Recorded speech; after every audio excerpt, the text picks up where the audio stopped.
Thank you so much. If you're joining, we are having a discussion on data protection in Kenya.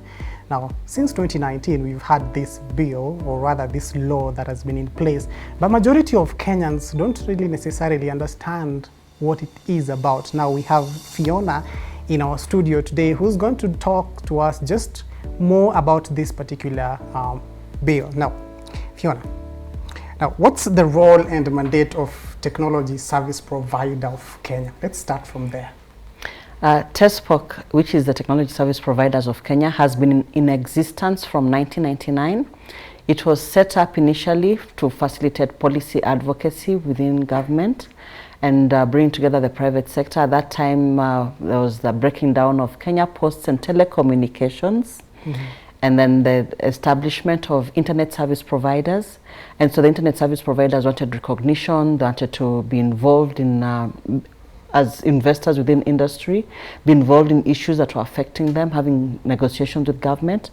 And they came together and formed Tespok. Okay. And one of the things that Tespok does, apart from advocacy, is we manage the shared infrastructure, which is, for example, the Kenya Internet Exchange Point, where all the internet traffic of this country is aggregated and distributed from. Mm-hmm. And we also run the computer security and incidents response, where we manage the cyber security issues affecting the networks that are serving internet to you, the consumers. Oh, wow. Okay. Seems like you're doing a lot. Well, it's the association owned by industry, so the industry is doing a lot. You have to, okay, yes. Fine, yes. Now, you talked about policies. Yes. Now, looking at policies, what are some of the policies that sort of Kenya has managed to bring on board when it comes to data protection? One of them is, I need to correct you, it's not a bill, it is actually an act. After the president signs, it is an act now. Yeah. So we've got the Data Protection Act. Mm-hmm. And to support issues of data protection is not just, the act alone is not enough, because sometimes some breaches happen because of computer misuse and cyber attacks. So we've got the Computer Misuse and Cyber Crime Act as well that is in place. Mm-hmm. So those two acts combined give us an environment where our data is secure and makes the online platform safe for use. Okay. Yes. Now, online platform safe for use, and if you look at the things that business people, if you look at private sector, they're vulnerable to attacks when it comes to online businesses, right? And majority, looking at what COVID-19 has done, COVID-19 has made it easier or faster for majority of the businesses, especially the small businesses, to cross over and move to the digital platform, right? Mm-hmm. Now, what's the significance of these policies when it comes to promoting businesses in the country? First of all, COVID-19 has not only moved the small operators, even the big players. Everybody has had to change the way they think. Yeah. Society has changed, the way we work, the way we engage. We are all going digital, and we are going digital because it is the new way of living. It is the new dispensation. Schools are going digital. All the schools suddenly had to make sure they could find a way of keeping the kids learning during the period when they couldn't gather in school, before we had clear protocols on how education would happen. When you take that as a case study and look at how it has evolved, today we've got all our learning content on a digital platform. Yes. And it's been hosted in Kenya, and the schools, all the schools are able to access it. The challenge of access now comes down to the devices, whether the schools and the parents can afford the devices to get the children online, but the content is there. Mm-hmm. When you look at medical content, it's not, a lot of it now is online. And so what has happened is that as the environment has changed, one of the things that the Kenyan Office of the Data Protection Commissioner has done during this COVID period is develop regulations, have them discussed by stakeholders, and have them passed. So the regulations now have taken effect and can now be implemented, and that is what facilitates the implementation of a policy. So while the act was written and passed, it wasn't effectively being run until when there are regulations to support the activities. And during these years, sorry, I'm just going to get into, during these years Data Protection Day, what happened in Kenya is we had the Office of the Data Protection Commissioner launch their strategic plan, which for us is a win, because now we see that there's beginning to establish systems in place that will guide on how interactions, this data management needs to happen, interactions with the different stakeholders need to happen, to ensure that everybody's personal data is managed. So at the end of the day, I always say security, if you go online, if you go digital, the security of the data you put in begins with you as the owner of the data and as the data subject. As you give that information about yourself, as you go on to the different digital lending platforms, for example, to borrow money, what are the terms and conditions? Some of them will tell you we will access your contact information, and they want access to your contact information. So when you say yes, you are actually giving out even my contact information that you have, that I've not given you the right to give. So I should be able to get reprieve when I'm called by the digital lenders regarding a loan you have taken because I was on your contact list. Yes.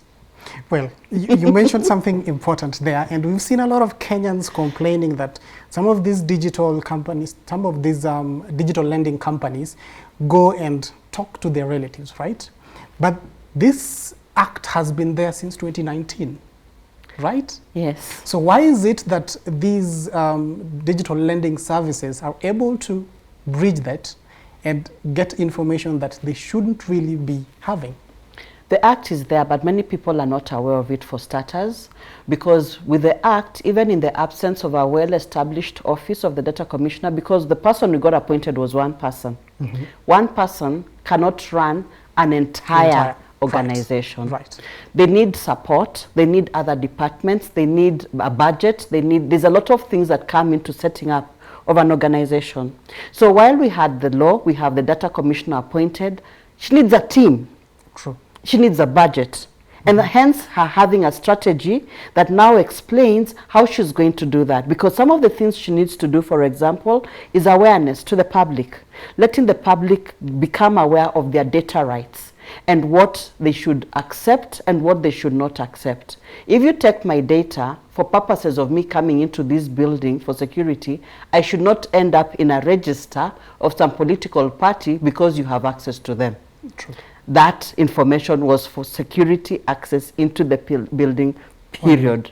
You want me to join your party, you talk to me, sell your party to me, tell me what it can do, convince me, let me join on merit based on what you have for me and what you are presenting. Okay. Now, talk of an individual. Yes. You in person, probably you know the steps or what you need to do to ensure that your data is protected. Look at companies. What do they need to do? And also individuals, let's not forget that. What do they need to do to ensure that, in as much as they don't really know the existence of this act, but they are able to protect their data? Now, data breaches happen in two ways. One is when there is a hacking, a security breach on the system where your data is stored. So hackers break in and they access the data, and because they want to take it and sell it. So it's assuming it's an insurance company and they have all this data on the people that they insure, and so someone breaks into the insurance servers and they get all the data of their customers and wants to sell it to a marketing agency that wants to also probably sell insurance. Yes. So that is a different issue altogether. So that is a security breach, that is a hacking that is handled differently from a security breach where a data breach where it is somebody who you've given your data to, now the insurance firm itself taking your data and selling it to other insurance marketers to try and see if they can get more out of you. So those are two different scenarios that actually would occur. In the first one, where it's a security breach, then that means that internally the organization needs to ensure that it has clear cybersecurity procedures. It has within its organization a response team that addresses the breach, that ensures the firewalls and the security measures that need to be put in place are put in place and are followed. And a remedial action is taken on the breach that has happened. And sometimes it has to do with even things as basic as making sure you update your systems on a periodic basis and change passwords and small things like that. So there's an assessment of when that was last done and a review of that, and the remedial measures are taken internally. And then the organization, of course, has the responsibility of now making sure the individuals whose data may have been stolen are made aware. so that once you're aware, then you know there was a breach, you are informed, and then you begin to work with them to ensure that you can mitigate and reduce the impact of the breach as much as possible, which means anyone calling you, tell them that information was not given to you legally, you should not be using it, and you report them. Now, two, there's another process where now if it is a breach of information, you have to write to the Data Protection Commissioner formally and let them know that this, my data was given to Metropole TV for these purposes. However, they have used it for these other entities, and I have a proof because I've received a phone call or an SMS or an email saying that they got my data from this entity and they are using it to now do this, and that was not the purpose for which I gave my information. Then the commissioner will, with the small team she has, will assess that information, and the law guides on what measures to be taken, including penalties that would involve a jail term if you don't respond appropriately. Yeah. Now let's look at the penalties. Usually they come in figures when it comes to money and figures when it comes to jail term, right? Yes. How much would someone get from just being exposed out there unnecessarily? In terms of compensation? Yes. Okay, that is going to be hard to tell because so far we haven't had a successful case go through that has led to that kind of a conclusion, but we are all looking out. There have been a lot of complaints, and fortunately enough is the entities that individuals have complained about, many of them have been wise to quickly take remedial action, which doesn't warrant it going into a judicial process, a court process, so to say, and that has enabled us to get issues solved faster. However, we are still looking out for the stubborn corporates and to see now the drama unfold and how that will go, because the compensation will now will vary and can actually be based on the level of damage and level of income is seen to be generated off your data.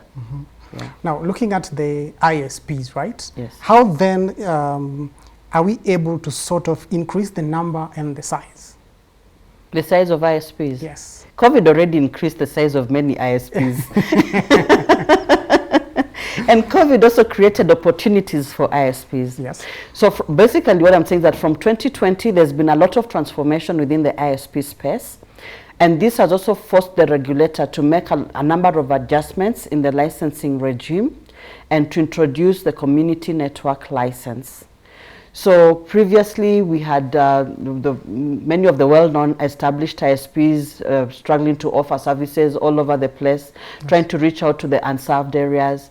And then on the onset of COVID, we began to realize an increase in individuals within certain localities buying capacity from the established operators and offering services to the communities in which they live and calling themselves community networks. Now, we didn't have a license category of community networks, and so CA then towards the end of last year introduced that license category, which is affordable for startup ISP. And so we are having a lot of those getting established and being run. And so we also, as Tespok, we bring them on board so that we can align on terms of standards, because there are industry standards that have been established for years. And for the internet to work, these standards have to be followed. They have to be adhered to. So we need to find a way in which we get them to engage with the larger service providers so that we can maintain the standards. Okay. Now, this year, sorry about that, this year we're looking at the elections. 2022 general elections. Yes. Is there sort of a specific challenge that is special to elections that we are likely to face that we are likely to face as we go forward during the elections? As you say that, in my mind quickly, I laughed because my mind quickly went to the server issue. Yes. As a special challenge, but I think now the law has addressed that because currently the law requires that all data that touches on citizens and is critical for national activities must be hosted in Kenya. So there is not going to be an issue. This should now be available in Kenya and hosted in Kenya. However, more challenging is the issue of making sure that the infrastructure is up and running and can reach all the different constituencies and counties. Counties, we may say yes, because it may get to county headquarters. constituency is a bit of a challenge. And I think here is where really the onus is also on Kenyans as individuals. Yes. You need to make sure that wherever it is you're voting from, there is communication. There is, the communication can reach there. When things go chaotic and people destroy masts and dig fiber and destroy it, it breaks the communication. And that means that even those results you're waiting to be sent digitally to be announced at the headquarters will never come. They'll never reach. So how do we ensure that these systems are working? We actually need to take personal responsibility, all of us, and make sure all towers and masts for communication are protected. All electricity infrastructure is also protected because ICT cannot operate without electricity. All fiber, you guys need to know who's digging fiber around you. Sometimes it's being dug by vandals.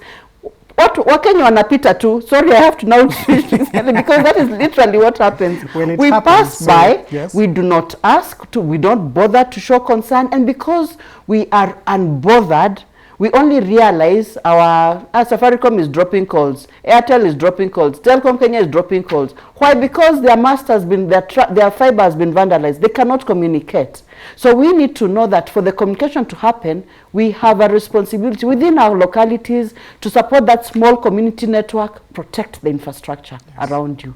If we all protect it, like we would, even when you see Kenya Power, people on a Kenya Power transformer, we now discovered the oil was being stolen. Nowadays, Kenyan wants to know, hey, are you Kenya Power? You know? Yes.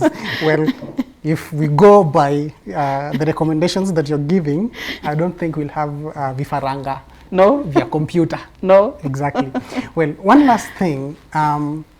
Technology is evolving, right? And we need to be cautious exactly when it comes to policies, right?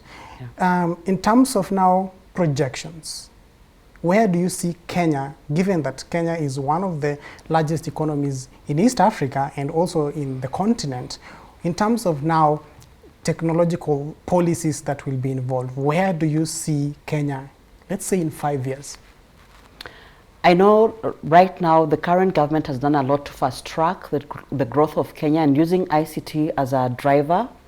And I'd like to appreciate actually the support of the Ministry of ICT. When you have the right person at the helm who's able to understand industry and industry demands and industry expectations, it makes it easier for industry to invest and to be able to drive and push the economy forward. We are still working on a few things with the Treasury so that then we can be able to get to a level where Kenya becomes the place to when everybody thinks of ICT in Africa. We are one of the largest ICT economies, as in when it comes to ICT growth in the region and on the continent. And that has put us in a position where we can leapfrog. Now, with the next government, with the next regime, we can actually leapfrog and make Kenya the ICT hub for Africa, for this continent, or lose it. It depends on the policies that are put in place. Today, we have Kenya having developed the digital economy strategy for the entire continent, a blueprint that other countries can use. And other than that, we also sat down and developed our own digital blueprint, which we have been implementing and running projects on jointly with government. If we stick to that blueprint and work through it systematically, making sure all the pillars are well addressed, because there's a lot already that has started. There's a lot that is going on. If you walk into places like Strathmore University, you'll find they even have 6-year-olds going in to do computer coding and programming and robotics. Those are the future of this industry. How do we maintain and sustain programs like those? The beginning of the digital learning was a good concept. How do we ensure that these computer skills are passed on and they continue? We seem to have challenges with the Ministry of Education in terms of our syllabus and getting the computer learning syllabus for primary and high school adjusted, because when you look at the secondary school syllabus today, they still talk about dial-up. Dial-up was when we were still in high school. Yes. And so if today we're still teaching kids dial-up, I think we need to review that syllabus. So it's about collaboration across different ministries. If the ministries can adapt the digital economy strategy that the Ministry of ICT led in developing, and look at the different areas, because every ministry has a role to play. We need education to adjust the education curriculum so that it is relevant for a digital economy. Yes. We need to work with the ministries of infrastructure who are developing roads, railways, pipelines and all this, so that we have smart infrastructure. And by smart, I mean the days of budgeting for a road where you're doing only the road are long and gone. You need to do for us the ducts for our infrastructure. Our core business is ICT. Our core business is not fixing roads. So when you go and we dig a road to put the communication pipes and you want the road to come back perfect, it's not going to happen, because that's not our core business. We don't even know how to do it. Even when we engage our contractors, we don't know how to assess that the standard is right. So this is done by the experts. So everyone coming in with their expertise. If it is issues of digital finance, we need the central bank to wake up and collaborate. It has to be collaboration. There is no space for single regulators shining because you think you can't regulate alone. You have to co-regulate. You have to regulate in partnership and collaboration with other regulators of other sectors, insofar as you go digital, insofar as ICT becomes a tool for you to be able to deploy, for you to facilitate, for you to use. Then another thing that needs to happen that is very important, and I don't want to miss this out. In the past, when you build a house, your house had to have a Kenya Post and Telecommunication manhole. When KPC was broken down, it's like communication was also thrown to the dogs. Okay.